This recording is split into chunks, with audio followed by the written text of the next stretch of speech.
Los hombres se sintieron conmovidos por el mensaje de Mahoma, pero también vieron en la persona del profeta a alguien que podía mediar en la situación de estancamiento en la violencia de Yatrib. Le hicieron una oferta. Los ciudadanos de Yatrib se someterían a Alá. A cambio, Mahoma sería su líder. Mahoma fue invitado a una comunidad que estaba en gran medida dividida y en desorden.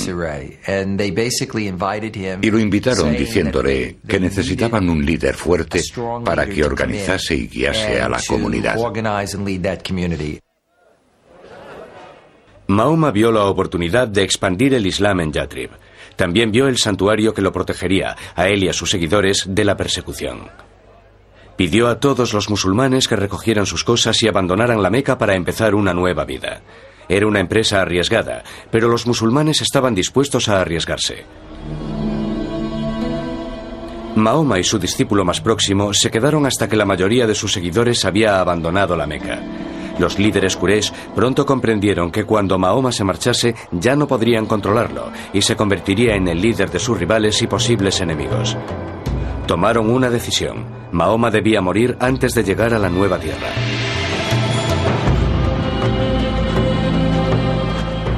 Para que ningún clan cargase con la responsabilidad, se decidió que un miembro de cada uno de ellos le clavaría una espada a Mahoma al mismo tiempo.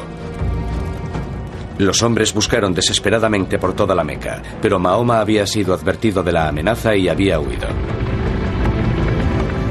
A la mañana siguiente, unos jinetes salieron en persecución de Mahoma y siguieron su pista hasta la entrada de una cueva. Mahoma y su discípulo se ocultaban dentro.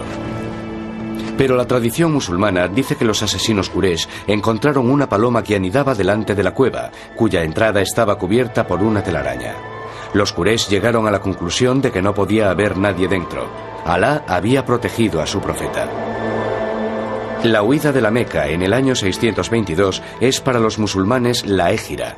No hay ningún acontecimiento que tenga más importancia en la cultura del Islam. Se convirtió en el principio del calendario musulmán. Supuso el principio de la creación de la comunidad musulmana. A diferencia del calendario gregoriano que comienza con el nacimiento de Cristo, el calendario musulmán o islámico se basa en el calendario lunar y también en el concepto de comunidad. Cuando Mahoma llegó a Yatrib, la gente salió a recibirlo y todos querían el honor de alojarlo en su casa. Pero Mahoma dejó que su camello preferido, Kaswa, vagase sin guía por la población. Cuando al final Kaswa se paró y se arrodilló, Mahoma dijo que aquel era el lugar en el que viviría. Ordenó que comenzaran a levantar una casa y la primera mezquita. A partir de entonces, Yatrib se llamaría Medina, nombre que simplemente significa ciudad. Pero el mayor cambio se produciría en la naturaleza de la propia comunidad. Las visiones de Mahoma produjeron nuevas palabras para unir a sus propios seguidores de la Meca y a la gente de Medina. El Corán tenía un versículo nuevo.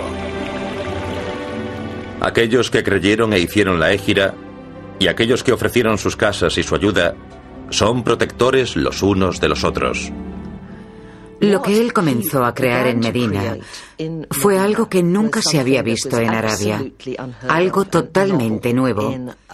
Era una comunidad unida por un ideal, por una ideología común, por una religión compartida, no por la sangre. Estaba creando, por así decirlo, una supertribu en la que la gente no estaba emparentada entre sí, sino que se relacionaban por la fe y por determinados acuerdos. Si pensamos en la Arabia del siglo VII, que se basaba en el parentesco tribal, la idea de una comunidad basada en la fe, a la que cualquiera podía unirse, esclavo, mujer, hombre, rico, pobre, negro, blanco, era algo revolucionario. Y por supuesto muy amenazador para algunos. Para unir más a las gentes musulmanas, Mahoma dio por terminado su luto por Jadilla y comenzó a tomar nuevas esposas. En total se casaría con 11 mujeres de tribus y clanes muy diferentes. Unos 7 meses después de que los musulmanes llegasen a Medina, se terminó la primera mezquita. Incluía un gran patio en el que decir las oraciones. Se sopesaron varios métodos para llamar a los musulmanes a la oración. Tocar un cuerno, como los judíos, una campana, como los cristianos. Pero al final se decidió que solo era necesaria la voz humana para llamar a la oración que Mahoma había enseñado a su pueblo. Se eligió a un hombre joven para hacer dicha llamada. Y por primera vez los musulmanes oyeron las palabras que siguen sonando en las mezquitas de todo el mundo, atrayendo a todos a Dios. Allahu Akbar, Allahu Akbar. Admito que no existe más Dios que Alá. Admito que Mahoma es el apóstol de Dios. Venid a rezar. Venid a rezar. Mahoma creía que llamaba a los fieles a la vieja religión que los árabes habían compartido con el judaísmo y el cristianismo. Pero siguiendo las órdenes de Alá, el profeta comenzó a crear una nueva identidad para la comunidad islámica que la separaría de las otras formas más antiguas de monoteísmo. El Corán y el profeta creían que la revelación que se le había dado a Moisés en lo que se llama la Torá y la revelación de Jesús se habían distorsionado históricamente, no por parte de los profetas, sino de las comunidades que los siguieron. Para dramatizar el alejamiento del cristianismo y el judaísmo, otra orden pasó a formar parte del Corán. Los musulmanes ya no tenían que mirar a Jerusalén para rezar. Desde entonces, los fieles a Dios rezarían mirando hacia la Meca y la Kaaba. Ahora Mahoma tenía la responsabilidad de ocuparse de las tareas mundanas pero importantes, del gobierno. Estas ocupaciones lo alejarían del ministerio del anterior profeta del Islam, Jesucristo. Existe un contraste inmenso entre Jesús y Mahoma, que se deriva sobre todo del hecho de que, a diferencia de Mahoma, Jesús nunca fue jefe de Estado. Mahoma era un líder político. Eso significaba que tomaba decisiones que afectaban al trabajo, la economía, el comercio y la seguridad de Medina.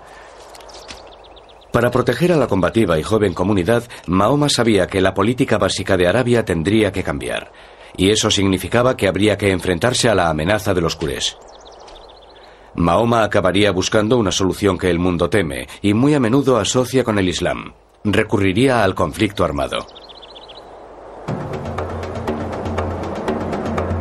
Desde los días de la Meca, las revelaciones de Dios habían llamado a los musulmanes a prepararse para luchar por llevar una vida moral y justa. La palabra árabe que designa esta lucha moral es yihad. La yihad iba a necesitarse en poco tiempo si la comunidad musulmana quería sobrevivir. Porque cuando el profeta y sus seguidores abandonaron la Meca, para todos estaba claro que llegaría el día en el que tendrían que defender sus creencias en la batalla. Ese día estaba cada vez más cerca. Por respeto a las creencias y prácticas de los musulmanes, en esta biografía no se mostrarán imágenes ni del profeta Mahoma ni de su familia inmediata.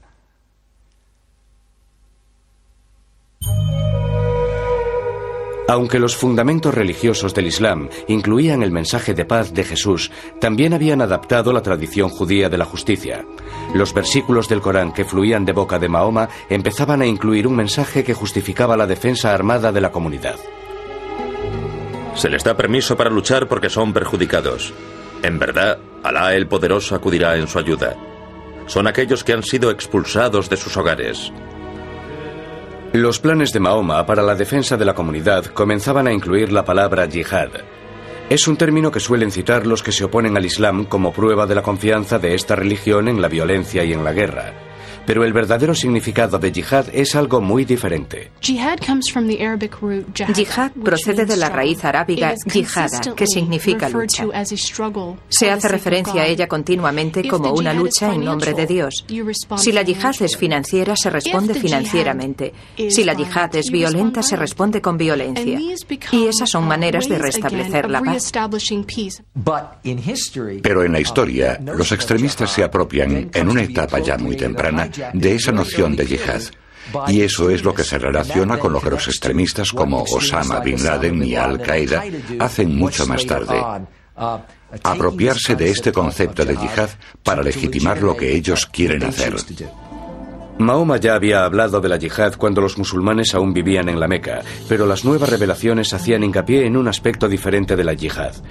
Llegaron en un momento en el que los musulmanes de Medina luchaban por su supervivencia. Los Quraysh habían conseguido que la mayoría de ellos saliesen de la